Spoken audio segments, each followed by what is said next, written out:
Welcome, dreamer. You've arrived just in time for tonight's letter. This is Letters Before Sleep, a quiet space for gentle stories, whispers from forgotten worlds, carried across time, wrapped in starlight, and set softly in your hands. Each letter you'll hear is written just for you, not for learning, not for rushing, not for remembering, just for listening, just for letting go. Here there are no tasks, no shoulds, no noise, just voices from distant places, speaking slowly, kindly, and only once, so breathe. Set down the day, let your mind grow quiet like wind settling over sand. Tonight's story is carved not from paper, but from stone, carried not by mail, but by moonlight. It comes from a time when gods walked in dreams, when stars were maps, and when kings prepared for sleep that would last forever. Tonight, we read a letter from the desert, from beneath the weight of the pyramids, from a man whose name was carved deep into history and who still wondered what it meant to be remembered. Tonight you'll hear the letter from the pyramids. Let your breath slow now. Feel the stillness begin to settle in your chest, like sand gently drifting down through an hourglass. Tonight we travel far, far beyond cities and streetlights, beyond noise and thought, to a place where silence has weight and time flows like wind across stone. The air is dry, the night is wide. You stand on the edge of the desert, where stars press close and the moon hangs heavy, golden and full. Beneath it rises something vast. Stone, stacked upon stone, a shape too large to truly hold in your mind. A pyramid, its sides catch moonlight like a blade. Its shadow stretches longer than memory. And somewhere deep inside, in a chamber carved for stillness, a letter waits. It is not a scroll of command or law. It does not boast or conquer. It does not rush. It whispers, not from power, but from reflection, from solitude. This is a letter from one who built, but who now listens, from one who ruled, but now wonders. He writes not with ink, but with breath pressed into stone, for someone he will never know, for you. So rest, dreamer. You are not standing before history, you are standing inside it, and the sands are shifting.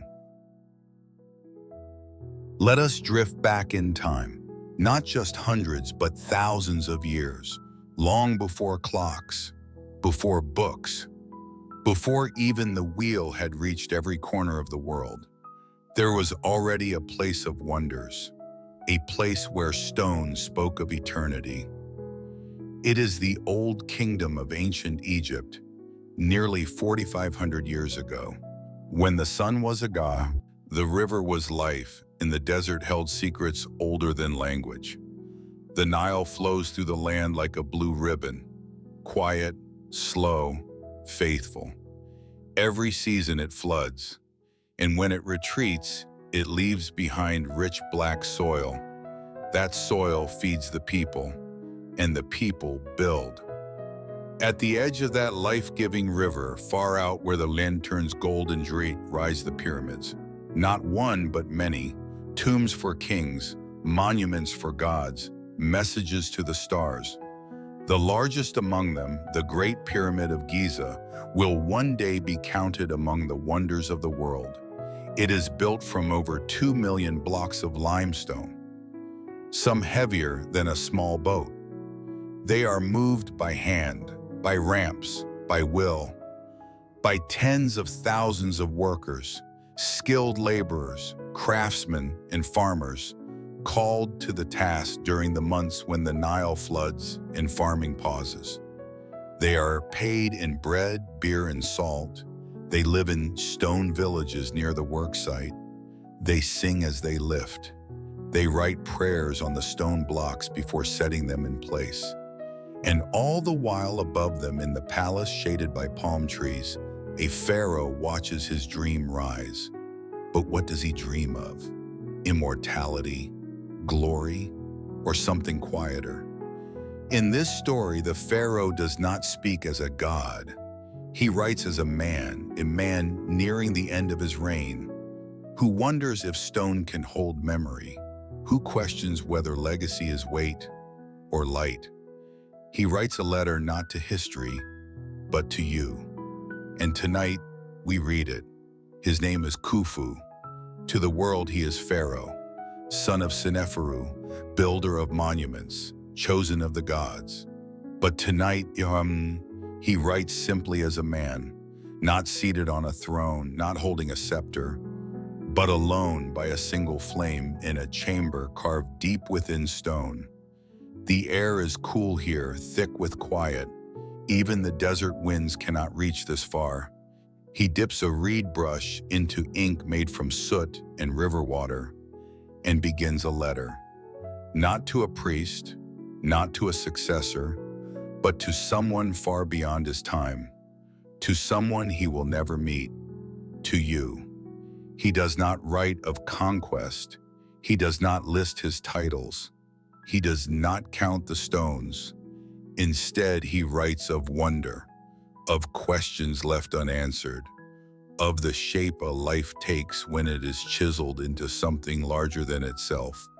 He speaks of the pyramid, not as a symbol of power, but as a mirror of the sky, each side aligned with the stars, each stone laid with breath and blessing.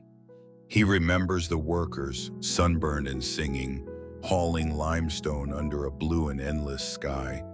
He remembers the smell of wet sand, the hush of early mornings when the desert glowed gold. They call me eternal, he writes, but I am only a man. I do not know what the wind will do once I am gone. Khufu's voice in this letter is not grand. It is steady, worn smooth by time. It carries no crown, only thought.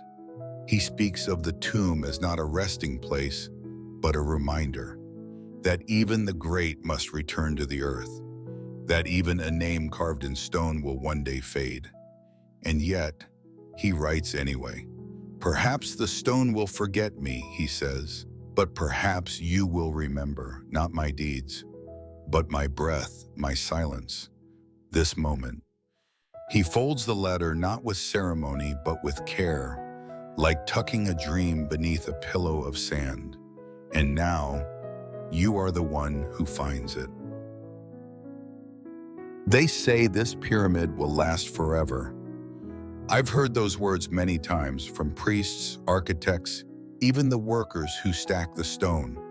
But when I stand before it, just before sunrise, I don't think about forever. I think about how much it weighs.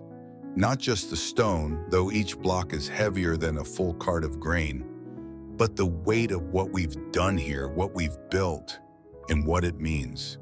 When we first planned it, I was young, full of vision and certainty. It seemed simple, almost noble. Build a house for my soul so that I might rise into the stars. Build something so perfect, the world would remember my name long after I was gone.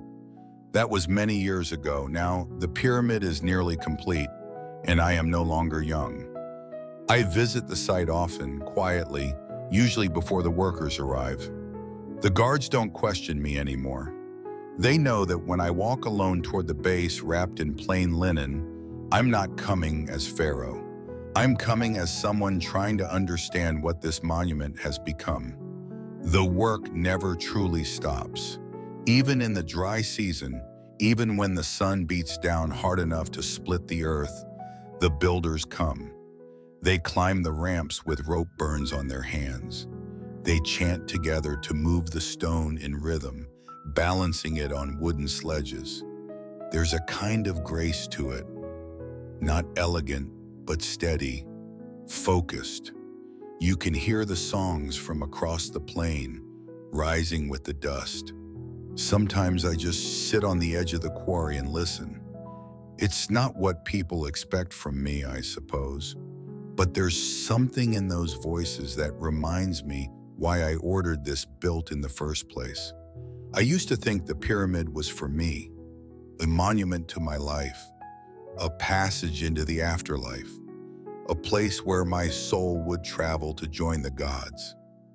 But lately I've been wondering if it belongs just as much to the people who built it. I see their marks inside the walls, names carved into hidden corners, prayers scratched into the base of stones before they're sealed away. They're not doing this for gold. They're doing it for something they believe matters. Some come from villages near the Nile, sent here during the flood months when the fields rest. Some bring their sons, teaching them how to cut stone the same way their fathers once did. There's pride in their work, and there should be. There was a boy I met a few seasons ago, barely tall enough to carry tools but sharp, always asking questions. He followed a stonemason around, learning how to strike without cracking the rock. One day I saw him staring at the pyramid during midday break, his face covered in dust. I asked him what he was thinking. He said, "Will anyone know I helped build it?" I told him, I will. And I meant it. It's easy to forget from the outside just how much life passes through a place like this. The pyramid looks silent, unmoving, like it simply appeared from the sand. But inside, behind the ramps and scaffolds, there are people, laughing, arguing, singing. Someone spilled water near the workers' kitchens last week and turned the dust into thick, sticky mud. A few of the men were covered in it by afternoon and spent an hour laughing like children. They reminded me of the village festivals I used to visit before I wore the crown. Not long ago, I asked one of the chief architects about the slope of the outer layer. He unrolled a sheet of thin copper and used it to trace the angles by sunlight. He didn't hesitate. He's one of the few people who can tell me no without fear. I like that. I need that. Because as the pyramid grows taller, so does the silence around me. People bow. They speak in rehearsed phrases. But stone does not flatter. Stone only holds what you carve into it. Nothing more, nothing less. I'm often told the gods will bless this place, that my soul will rise like the morning sun and travel west to meet Ra at dusk. Perhaps that's true, or perhaps the real blessing is already here, in the effort, in the community, in the act of building something that matters. When I walk along the base and run my hand across the limestone, I feel how smooth it's become. Some blocks were hauled from hundreds of miles away. Others were pulled from the quarries just beyond the Nile. They're fit so tightly that even the edge of a reed cannot slip between them. The men who shaped these stones may never be remembered by name, but their hands will outlast mine. That humbles me. Sometimes I wonder if the pyramid has changed me, not in spirit, but in understanding. In the beginning, I wanted a monument to ensure that I would never be forgotten. But now I think what I truly wanted was something honest, something real, something that speaks even in silence. And maybe that's what this is, not just a tomb, not just a promise, but a story told in stone, one that doesn't begin or end with me. This morning when the sun finally crested the ridge, its light caught the top corner of the pyramid. It gleamed for just a moment. The workers stopped what they were doing and looked up. No one said a word. We all just stood there, watching the light move down the face of the stone like a golden ribbon. And in that moment, I didn't feel like a king.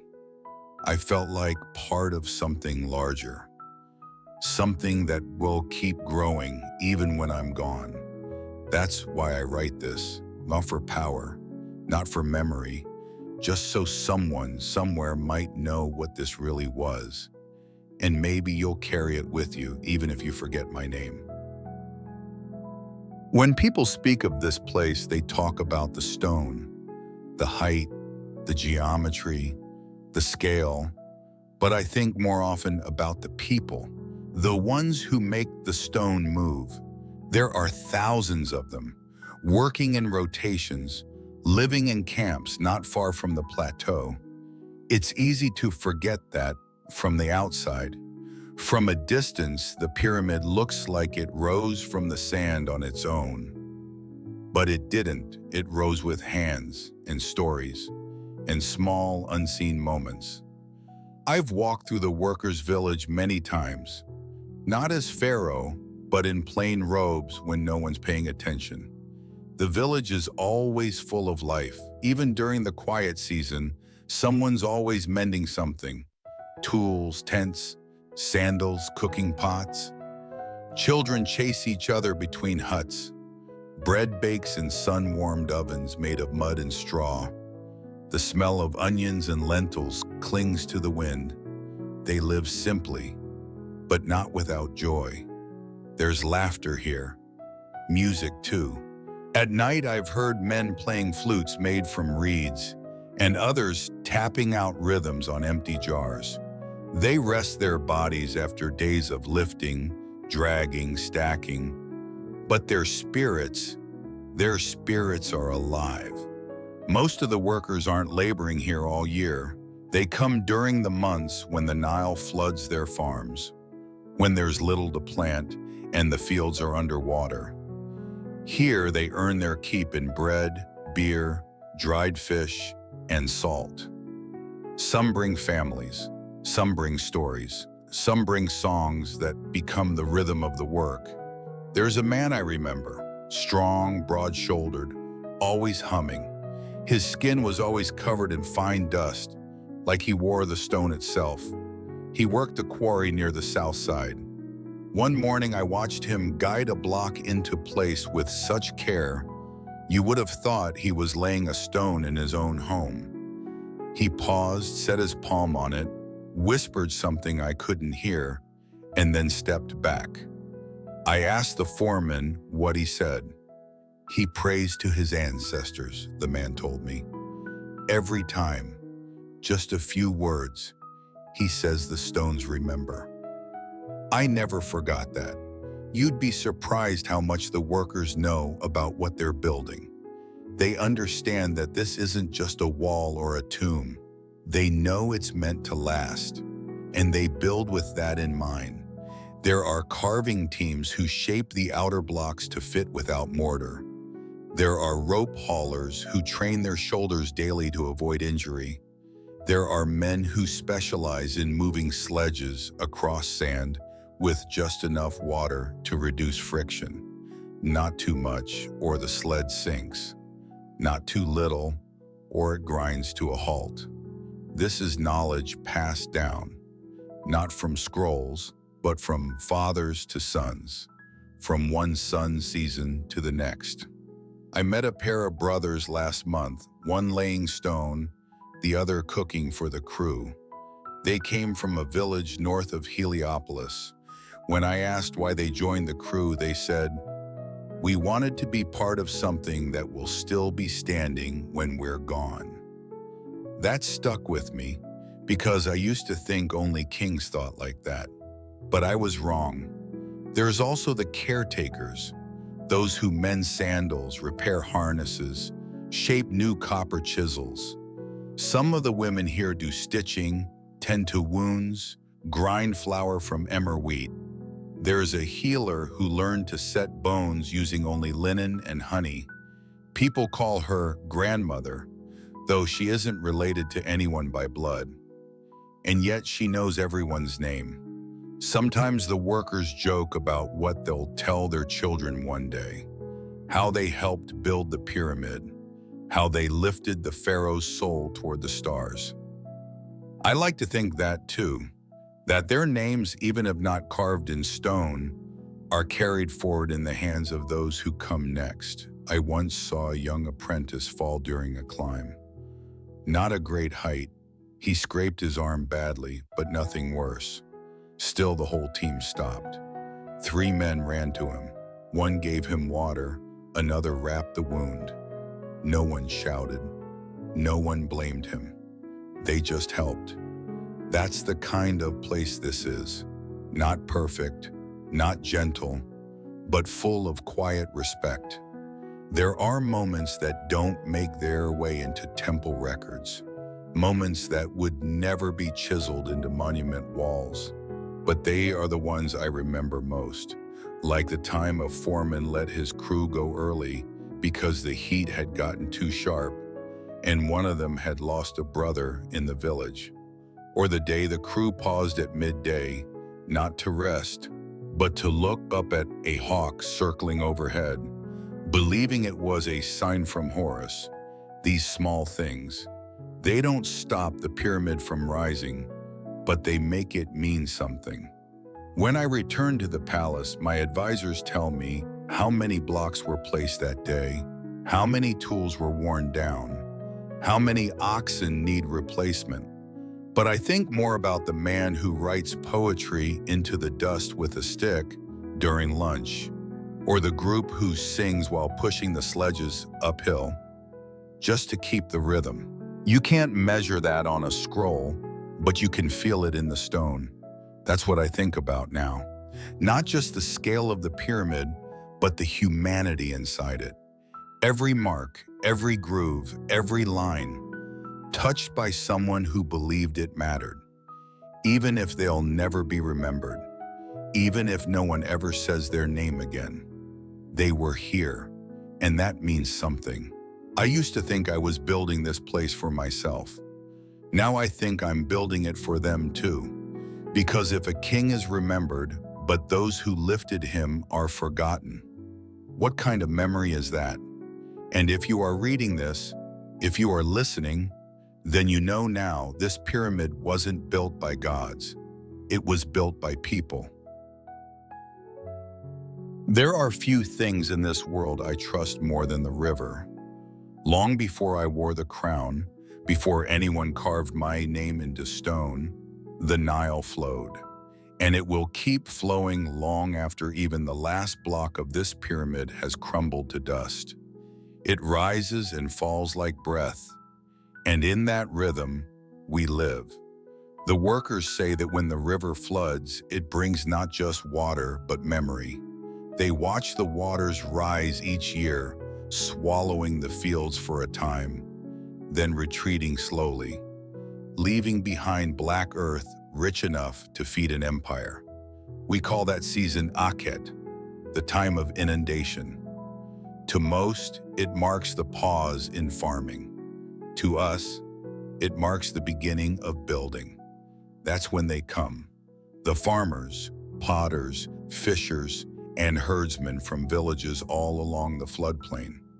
With their fields submerged and their boats tied up for the season, they walk to the plateau in small groups, carrying their tools and offerings of dried dates and bread. It's not a royal summons. Not all are required. Some come simply because they want to be part of something that will outlive them. I used to wonder why, but the more I watched them work, the more I understood. When the fields disappear, people need something else to grow. The camp expands during these months. New fires, new tents, new songs. There's a kind of strange energy in the air during the first days after the water arrives. Children run barefoot through puddles of leftover floodwater. Fishermen string nets between poles to dry, and builders begin again, climbing the ramps, checking the blocks, talking about how much more they'll finish this season. The pyramid grows fastest in the flood months, not because we rush, but because everything around us reminds us that time is moving. I remember watching the river flood for the first time as a child. I was standing with my father, Sneferu, just above the valley edge. He told me, "This is the heartbeat of our land. Learn to feel it." I didn't understand him then, but I do now. Everything in Egypt breathes in rhythm with the Nile, even our gods. We honor Hapi, the spirit of the river, with baskets of fruit and jars of beer. Priests gather at the banks with palm branches and incense. They recite ancient prayers while the water laps at their feet. It is not fear we show the river. It is gratitude. Because without it, there is no food, no stone, no us. When the waters are highest, even the animals seem to know. Crocodiles glide silently between the reeds. Hippos surface at dusk, snorting like bulls. Birds, herons, ibises fill the sky in great flocks that darken the sun. And then, slowly, the river sinks back down. The land reappears, and green shoots push through the mud. It's like watching the earth wake up. But while the fields rest beneath water, the plateau becomes our world. All focus turns toward the stone. It's strange in a way to think of a flood as the reason something so dry and permanent can be built. But that's the balance of Egypt. Nothing stands alone. Water feeds grain, grain feeds builders, builders raise stone, stone protects memory, memory flows back into the river. There's a group of workers from a village near Asyut, older men, seasoned builders. They always arrive a little early before the waters fully crest. They bring their own tools, marked with family symbols. One has a bronze square passed down from his grandfather, a blackened handle polished smooth from decades of use. They build faster than most crews, but never sloppily. They sing the same work songs every year. And when the season ends, they return home with jars of oil, new sandals, and stories to share. They are not just here to labor, they are here to leave a mark. I've spoken with many of them over the years, not as Pharaoh, but as a man asking questions. They don't care much for titles. They want to know if the shaft in the burial chamber really points toward the stars. They ask how long it will take to place the capstone. They suggest improvements to the ramps and lever systems, some of which we've actually used. It humbles me.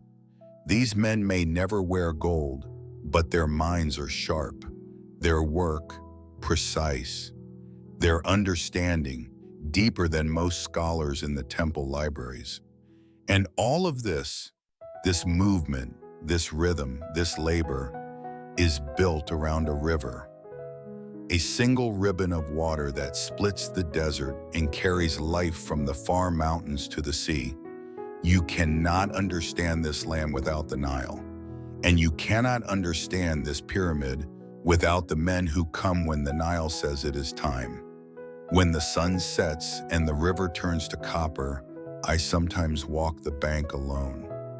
I take off my sandals, feel the silt between my toes. I listen to the frogs croaking in the reeds, watch fireflies blink in the tall grass. The pyramid may rise in stone, but Egypt is built from moments like this. Quiet, timeless, alive. The river has taught me that nothing stays still. Not the flood, not memory, not even a king's name.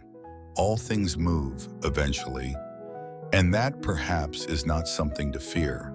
It is something to trust, like the Nile. Some monuments are built to rise, but this one, it was built to point, not just upward, but outward, towards something larger, toward the stars. Before the first stone was placed, long before any worker lifted a chisel or carved a prayer, we watched the sky. The priests call them the unwearying stars, the ones that never set, circling endlessly above our land. They use palm branches, cords, and water bowls to measure their motion. Each night they stood on temple roofs and marked the heavens. The design of the pyramid began not on paper, but in silence, under moonlight, with eyes turned upward. The architects were not just builders, they were stargazers. They knew how to find true north by tracing the path of two bright stars in opposite rotation. They knew how to anchor our structure not just in the earth, but in the sky itself. It's said the base of this pyramid is aligned so precisely. Each corner veers no more than a breath from cardinal perfection. And that was no accident. It was intention, it was faith.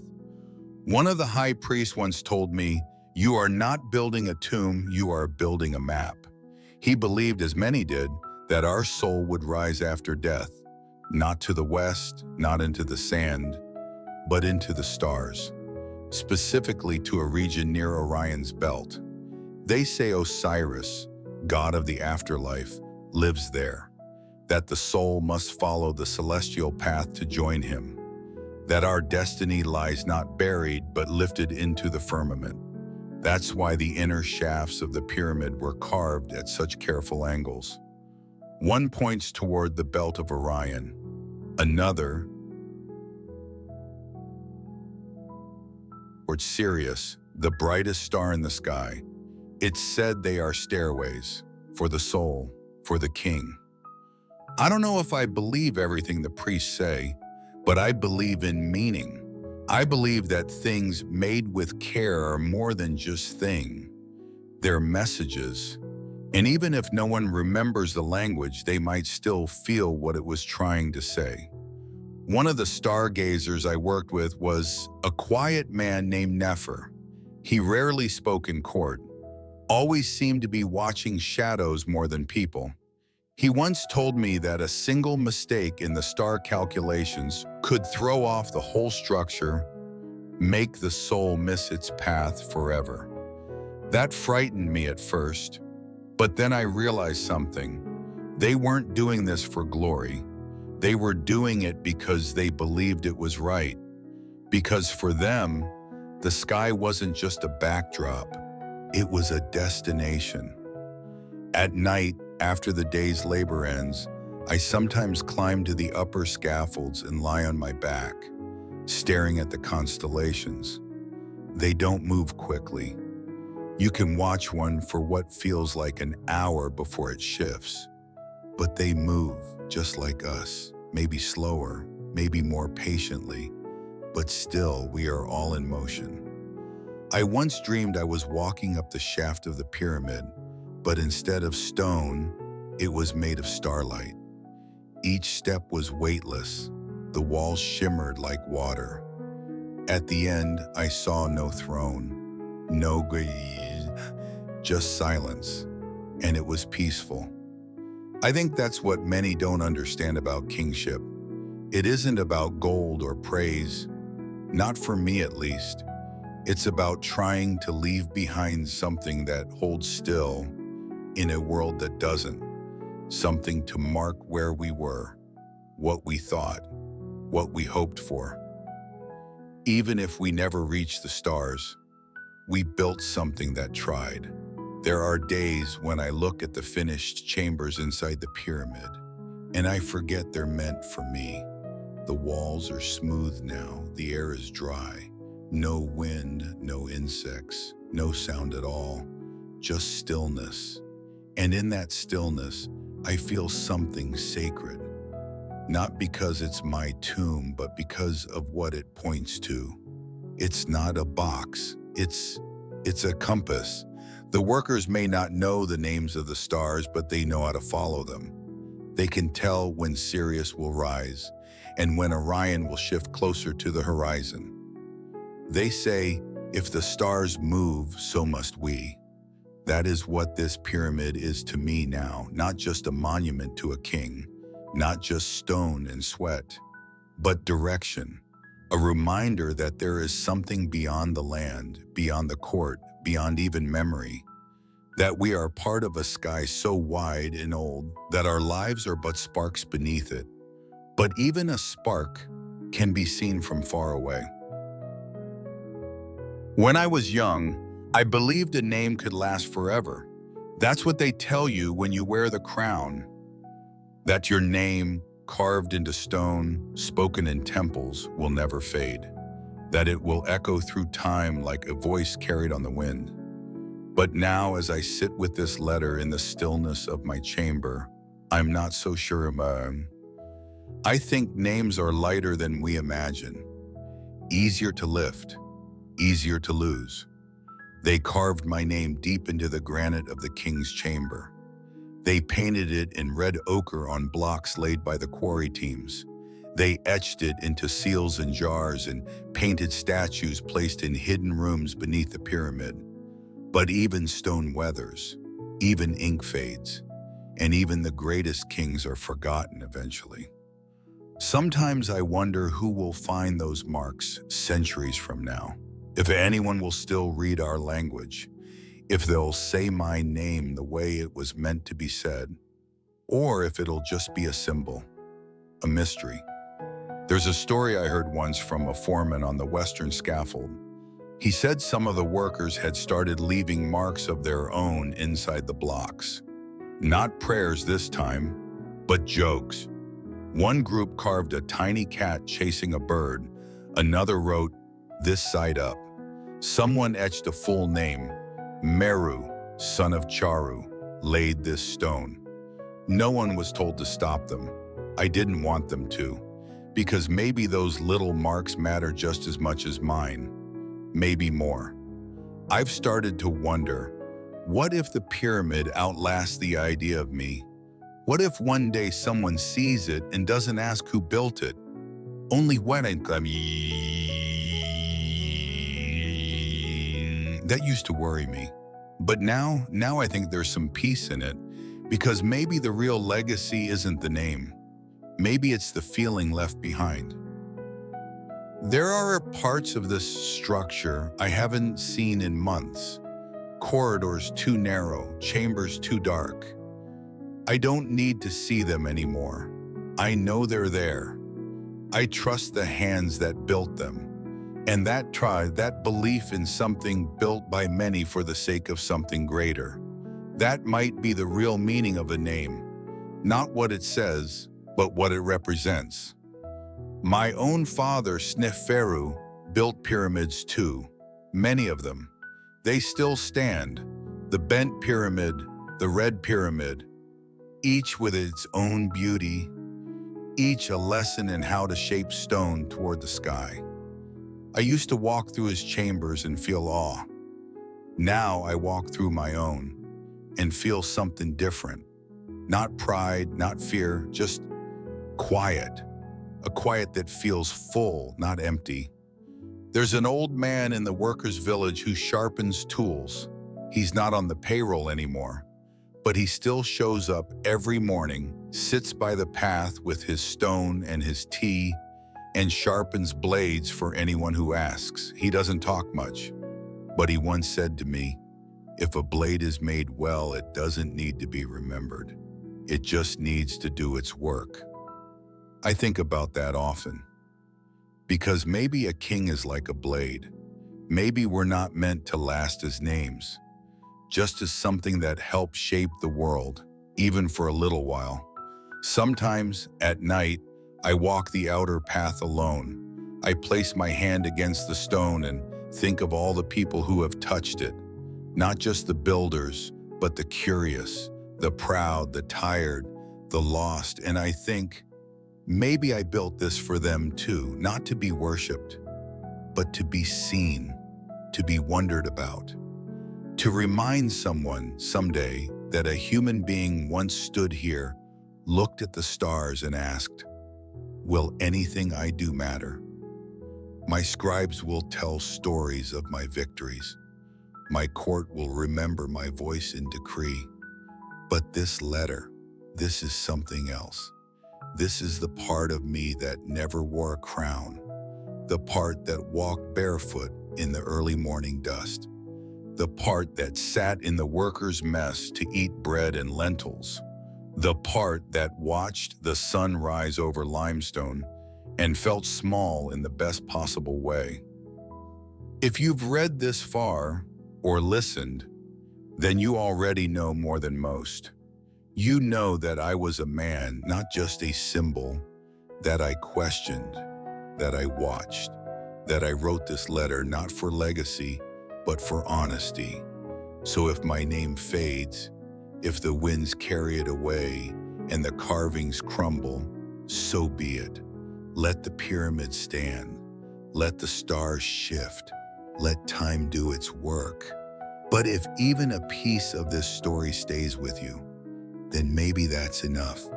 Maybe that's the only kind of name that really lasts.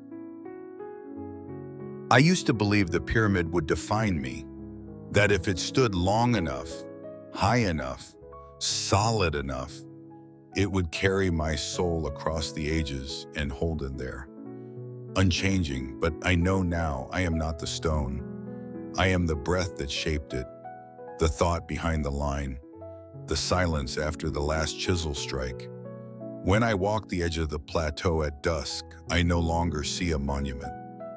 I see a memory folded into the horizon, the kind you don't speak of, but feel, like the warmth of a fire long after it fades, or the way an old song lingers without words. The workers are packing their tools now. The season ends soon. Floodwaters recede, and they'll return to their fields, to their wees and children, to villages where the wind smells of grain and sweet water. Some will come back next year, some won't, but I think they'll carry this place with them, even if it's only in their bones, even if it's just the memory of lifting something heavy together for a reason larger than words. That's what I carry too. Not power, not victory, but shared time. Sometimes I sit alone in the king's chamber.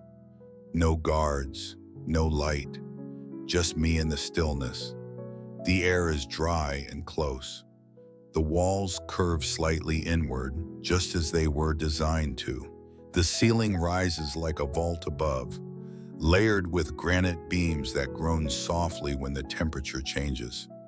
It is the quietest place I've ever known, and in that quiet I let go of the names, the stories, even the shape of my crown.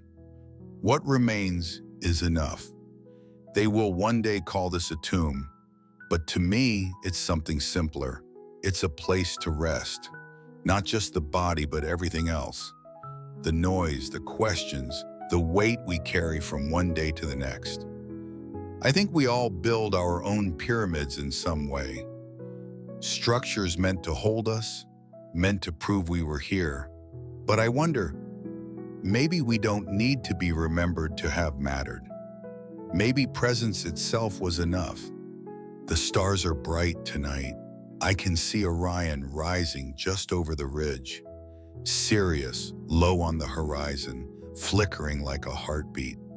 The same stars that guided our architects, that shaped our beliefs, that watched over the Nile before even my grandfather was born. They haven't changed, but I have.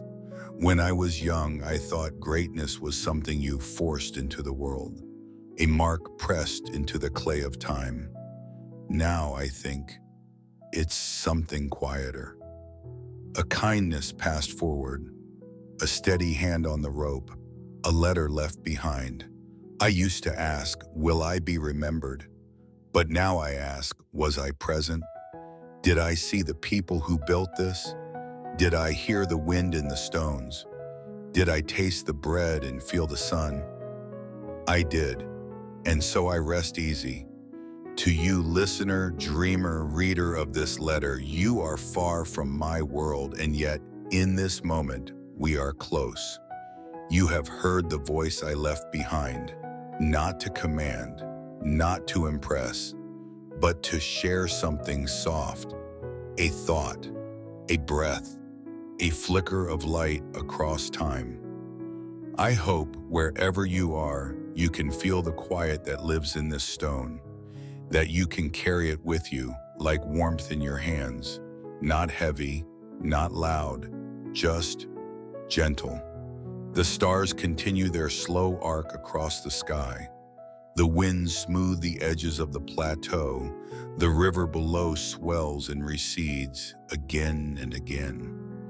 And me, I close my eyes, not in fear, not in sorrow, but in peace, because I am not stone.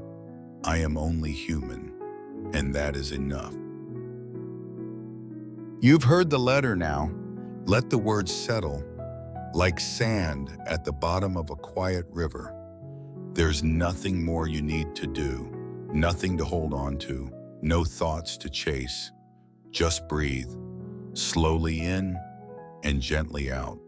Let your shoulders soften, let your jaw release, let your body sink into stillness. You are safe, you are warm, you are here. The wind over the stones has faded. The last footsteps on the ramp have gone still. The desert night stretches quiet and wide, under stars that have watched over us for thousands of years. And now they watch over you too. The Pharaoh rests, the builders sleep. The river hums its soft and endless song. Let the stillness wrap around you, like linen, like shadow, like home. Let each breath carry you deeper, not into stone, but into peace, into calm, into a dream that remembers what your waking mind can let go. You have done enough for today.